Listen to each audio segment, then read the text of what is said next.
మీరు ఎప్పుడైనా ఆలోచించారా? మహాభారతంలో ఎందుకు అత్యంత శక్తివంతమైన యోధులలో ఒకరైన కర్ణుడు తన జీవితంలోని అత్యవసరమైన క్షణాల్లో ఎప్పుడూ ఓడిపోతాడో? అతని చేతిలో అపారమైన శక్తి ఉంది. అతడి రక్తంలో సూర్యుని ప్రతాపం ఉంది. అతని హృదయంలో దానవీరుడి ఔన్నత్యం ఉంది. అయితే అతన్ని చివరి దశలో ఎందుకు విధి అడ్డుకుంది? కారణం అతని శాపాలు. దేవతలకే భయం వేసేంత శక్తివంతుడైన కర్ణుణ్ణి యుద్ధరంగంలో నిలువరించినవి ఆయుధాలు కాదు, శాపాల రూపంలో దాగి ఉన్న అతని గతం. ఒక శాపం అతని దివ్యాయుధాన్ని మరిచిపోయేలా చేసింది. మరో శాపం అతని రథాన్ని నేలలో ముంచింది. ఇంకొకటి అతని మరణాన్ని ముందే రాసేసింది. ఈ శాపాలను మీరు ఇప్పటివరకు ఎప్పుడూ వినని రీతిలో భావోద్వేగంతో, ఇతిహాసం చెబుతున్న నిజాలతో ఈరోజు నేను మీ ముందుకు తీసుకురానున్నాను. కాబట్టి వీడియో చివరి వరకు వినండి. కర్ణుడి జీవితంపై మీ దృష్టి శాశ్వతంగా మారిపోతుంది. కుంతి ఒక అమాయక బాలికగా ఉన్నప్పుడు దుర్వాస మహర్షి ఇచ్చిన వరం ఆమె జీవితాన్ని ఊహించని మార్గంలో మార్చేసింది. ఏ దేవుణ్ణి ఆవాహన చేస్తే వెంటనే ఒక దైవిక సంతానం పుడుతుందనే ఆ వరం ఆమె చేతుల్లోకి 5 మూలకాలపై శక్తినిచ్చినట్లే. అమాయకతతో, ఆసక్తితో ఆమె సూర్యదేవుని ఆహ్వానించింది. ఆ క్షణం సూర్యుడి కాంతులు ప్రదేశాన్ని కమ్ముకున్నాయి. సూర్యుడి ప్రతాపంచుడి ప్రతాపంతో, దివ్య కవచం కుండలాలతో ఒక అద్భుత శిశువు జన్మించాడు. కాని అదే క్షణంలో కుంతి భయంతో వణికింది. సమాజపు మాటలు ఆమెను నరకానికి నెట్టేయగలవని భయపడింది. తన చేతులారా పుట్టిన తన బిడ్డను ఒక పెట్టెలో పెట్టి నదిలో వదిలేయటం కుంతి జీవితంలోనే కాదు, కర్ణుడి జీవితంలోనూ మొదటి విషాదం. ఈ క్షణం అతనిపై పడిన మొదటి శాపం తల్లి ప్రేమ లేకపోవడం. అది అసలు శాపం కాదు, కానీ అతని జీవితాన్ని మొత్తం ప్రభావితం చేసిన విధి. కర్ణుడు చిన్నప్పటి నుంచే ఒక అద్భుత ప్రతిభ గల యోధుడు. అతనికి ధనుర్వేదంపై పిచ్చి, పట్టుదల, అంకితభావం అన్నీ ఉన్నాయి. కానీ ఏ గురువు అతన్ని అంగీకరించలేదు. సూతపుత్రుడు అని అతన్ని అవమానించారు. అతని మనస్సు పగిలిపోయినా అతని సంకల్పం మరింత బలపడింది. చివరకు అతను పరశురాముడు అనే మహర్షిని చేరాడు. బ్రాహ్మణులకు మాత్రమే శస్త్రవిద్య బోధించేవాడు. కర్ణుడు బ్రాహ్మణుడి వేషం వేసి అతని వద్ద శరణు కోరాడు. పరశురాముడు కర్ణుని ప్రతిభను చూసి ఆశ్చర్యపోయాడు. రోజులు గడిచాయి, నెలలు మారాయి. కర్ణుడు లక్ష్యాన్ని తప్పకుండా కొట్టే ప్రతిభ చూపించాడు.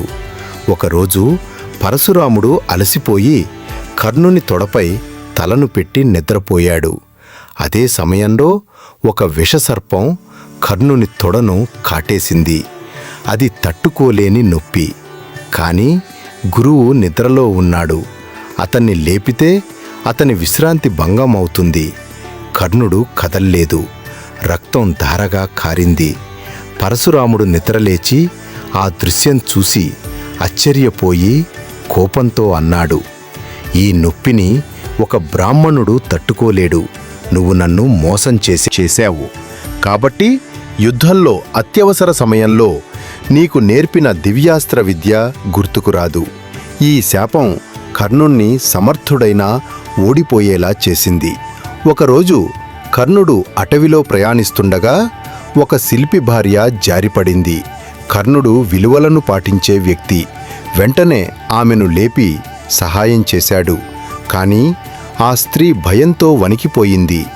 నన్ను స్పృశించావు అని విలపించింది. ఆమె భర్త వచ్చాడు. కోపంతో ఆమె కర్ణుణ్ణి శపించింది.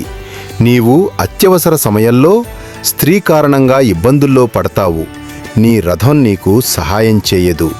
ఈ శాపం కురుక్షేత్ర యుద్ధంలో నిజమైంది.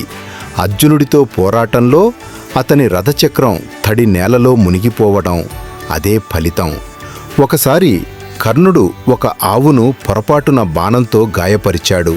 ఆ ఆవు మృతి చెందింది. ఆ ఆవు యజమాని ఒక వృద్ధ బ్రాహ్మణుడు విలపిస్తూ శపించాడు. నీవు నా ఆవును చంపావు, అది నా జీవితాధారం. నీవు కూడా ఇదే విధంగా రక్షణ లేకుండా ఒంటరిగా మరణిస్తావు.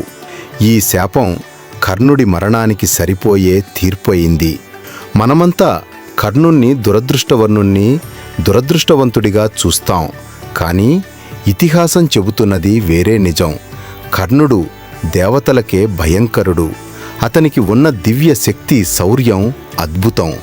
ఈ శాపాలు లేకపోతే అర్జునుడే కాదు, దేవతలు కూడా అతన్ని ఓడించలేవు.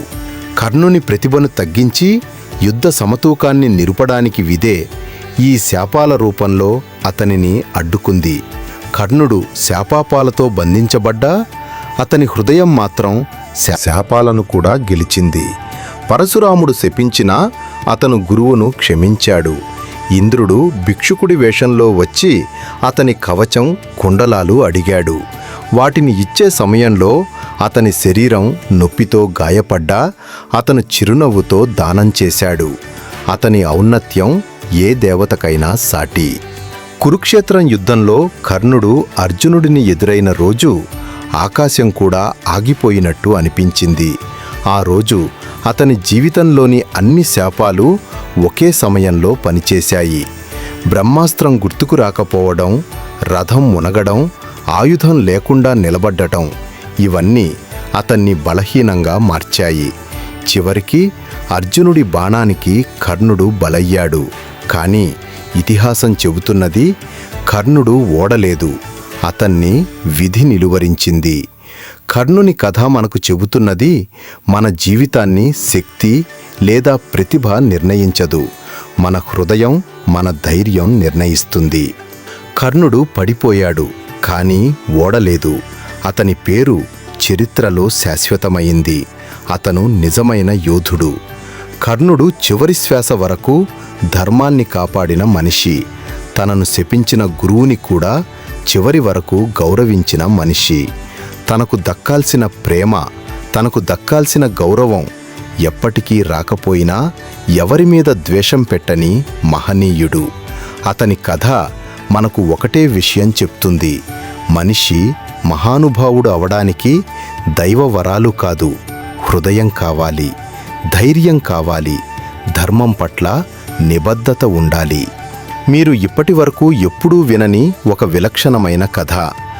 అందుకే ఈ వీడియో చూసి నచ్చితే ఎలాంటి మిస్ కాకుండా ఒక్కసారి సబ్స్క్రైబ్ బటన్ నొక్కండి. మా ఎపిక్ కథలు మీ ముందుకు ప్రతి వారం కొత్త రూపంలో వస్తూనే ఉంటాయి. మళ్ళీ కలుద్దాం ఒక కొత్త ఎపిక్ కథతో, ఒక కొత్త సత్యంతో, ఒక కొత్త అనుభూతితో.